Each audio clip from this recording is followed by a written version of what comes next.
ప్రభుత్వం అనుకూల అధికారులను కాపాడుకునేందుకు వాస్తవాలు వెలుగు చూడకుండా ఉండేందుకు తిరుపతి తొక్కిసలాటపై జ్యుడిషియల్ విచారణ నిర్వీర్యం చేశారని వైఎస్ఆర్సీపీ అధికార ప్రతినిధి మాజీ టీటీడీ చైర్మన్ భూమన కరుణాకర్ రెడ్డి మండిపడ్డారు.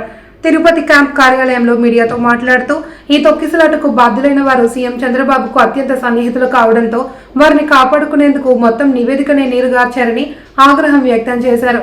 కింది స్థాయి ఉద్యోగులను బలిపశువులను చేశారని ధ్వజమెత్తారు. ఈ ఘటనలో అసలు నిజాలు బయటకు రావాలంటే సిబిఐతో విచారణ జరిపించాలి అని డిమాండ్ చేశారు. మంది భక్తులు తమ ప్రాణాలని కోల్పోవటం జరిగింది. 50 మంది పైగా భక్తులు తీవ్రంగా గాయపడడం జరిగింది. దీని మీద ప్రపంచవ్యాప్తంగా ఉన్న హిందువుల అందరి ఆగ్రహావేశాలను చవిచూసినటువంటి ప్రభుత్వం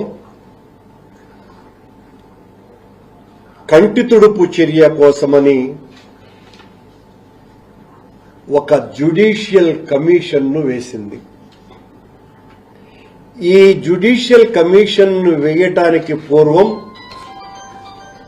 9వ తారీఖున జనవరి నెల చంద్రబాబు నాయుడు గారు గౌరవ ముఖ్యమంత్రి ఆ రామాయణాయుడు పార్కు ఈ రెండింటినీ సందర్శించి అక్కడున్నటువంటి కలెక్టర్ గారి మీద, ఎస్పీ గారి మీద, సివిఎస్ఓ గారి మీద, ఈఓ గారి మీద పెద్ద ఎత్తున రంకెలు వేసే అంతగా వాళ్ల మీద కోపగించుకోవటం జరిగింది.